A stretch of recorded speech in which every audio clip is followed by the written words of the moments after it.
अस्सलाम वालेकुम दोस्तों, टुडे विद नासिर तूर के साथ मैं हूं आपका होस्ट नासिर तूर। अभी खबर आ रही है कि शहजादा मोहम्मद बिन सलमान क्राउन प्रिंस पाकिस्तान तशरीफ ला रहे हैं 21 नवंबर को। उससे पहले उनके सिक्योरिटी एहलकार यहाँ पाकिस्तान में आकर सिक्योरिटी के तमाम मामला चेक कर चुके हैं और सिक्योरिटी के हवाले से तमाम मामला तय हो चुके हैं। मोहम्मद बिन सलमान जो काफ़ी हद तक इस हुकूमत से नाला हैं और नाराज़ भी नज़र आते हैं, वो अब इस मौके पर पाकिस्तान में क्यों आ रहे हैं, कौन से अहम MOU साइन होंगे और उसके अलावा वो कौन सी अहम चीज़ें हैं जिसकी वजह से मोहम्मद बिन सलमान पाकिस्तान तशरीफ़ ला रहे हैं, ये सब कुछ जानते हैं। इसमें इनसाइड स्टोरी क्या है कि मोहम्मद बिन सलमान पाकिस्तान आएंगे, लेकिन एक अहम चीज़ को पाकिस्तान में स्टे नहीं करेंगे। जबकि वो पहले जब भी आते हैं तो वो स्टे लाजमी करते हैं, 2 दिन या 1 दिन वो लाजमी रुकते हैं, लेकिन इस बार उनका प्लान है कि वो उसी दिन आएंगे और उसी दिन तमाम मामला तय करने के बाद शाम तक वो अपने वापस चले जाएंगे। जिससे ये भी है कि वो इस गवर्नमेंट से खुश नहीं है, वो इनके साथ मजीद मामला नहीं रखना चाहते। लेकिन ऐसा क्या है बिहाइंड द डोर्स कि वो पाकिस्तान आ रहे हैं, ये सब कुछ जानते हैं आगे इस वीडियो में। लेकिन इससे पहले इस चैनल को सब्सक्राइब कर दें और बेल आइकन को प्रेस कर दें ताकि आप हर लम्हा बाखबर रह सकें। मोहम्मद बिन सलमान के सिक्योरिटी एहलकार पाकिस्तान आके अपनी सिक्योरिटी के तमाम मामला चेक कर चुके हैं और 21 नवंबर को मोहम्मद बिन सलमान का पाकिस्तान आना तय है, जिसमें बहुत सारे MOU साइन होंगे, जिसमें तकरीबन $10 बिलियन के MOU साइन होंगे। उनमें मुख्तलिफ हवाले से मुख्तलिफ प्रोजेक्ट्स हैं वो लगाए जाएंगे, जिसमें सबसे एक अहम प्रोजेक्ट गवादर में एक ऑयल रिफाइनरी बनाई जाएगी और उसके अलावा पेट्रोकेमिकल्स कम्प्लेक्स भी बनाया जाएगा, जिससे जो पाकिस्तान के लिए बहुत बड़ा इकदाम है कि तो पाकिस्तान अगर इसको सही तरह से मैनेज करता है, मेंटेन करता है और लेके चलता है तो पाकिस्तान 2028 तक पेट्रोलियम मसनूआत में सेल्फ सफिशिएंट हो जाएगा कि वो अपनी पेट्रोलियम मसनूआत खुद रिफाइन कर सके और पेट्रोलियम के तमाम ज़रूरतें खुद से पूरी कर सके।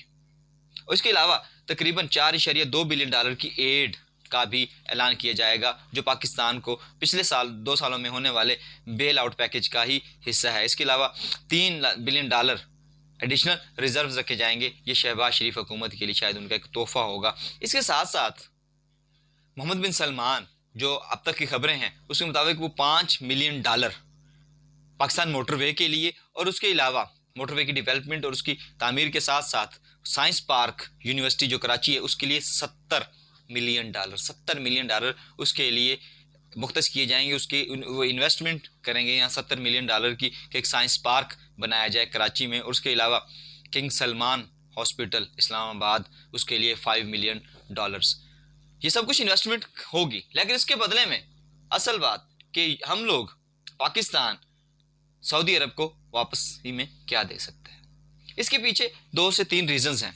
एक तो ये कि पाकिस्तान पहले ही उसको एक चीप लेबर प्रोवाइड कर रहा है, जो पाकिस्तान के वहाँ पे मजदूर पाकिस्तान के लोग वहाँ जाते हैं और जाकर वहाँ पर रोजी रोटी कमाते हैं। लेकिन इसके अलावा एक मैंने अपनी पिछली वीडियो में जिसमें ईरान का जिक्र किया गया था कि ईरान सऊदी अरब पर हमला करना चाहता है, क्योंकि ईरान समझता है कि ईरान के अंदर जो हालात जो कशीदगी पैदा की गई है, जो अवाम प्रोटेस्ट कर रही है, जो एहतजाजी मुजाहरे हो रहे हैं, वो सब सऊदी अरब की वजह से हैं। तो वो ईरान सऊदी अरब पर हमला करने की सोच रहा है। तो अगर पाकिस्तान स्टेबल नहीं होगा, डिस्टेबल होगा, तो वो सऊदी अरब का साथ कैसे देगा। और इसके अलावा एक और अहम वजह भी है कि जब पिछले दिनों अमेरिका और किंगडम ऑफ सऊदी अरेबिया के दरमियान ताल्लुकात ख़राब हुए थे पेट्रोलियम मसनूआत के ऊपर, कि जब जो बाइडन ने किंग शहजादा मोहम्मद सलमान से ये कहा था कि आप अपनी पेट्रोलियम मसनूआत को बढ़ाएं, इसकी कैपेसिटी को बढ़ाएं, इसकी पैदावार को बढ़ाएं, ताकि हम लोग आसानी से पेट्रोल डीजल हासिल कर सकें, क्योंकि उन्हें रूस से ये पेट्रोलियम मसनूआत नहीं मिल रही थी। तो उसके बाद शहजादा मोहम्मद सलमान ने काफ़ी सख्त स्टांस लिया था, काफ़ी सख्त जवाब दिया था कि हम ऐसा नहीं करेंगे। और इसमें पाकिस्तान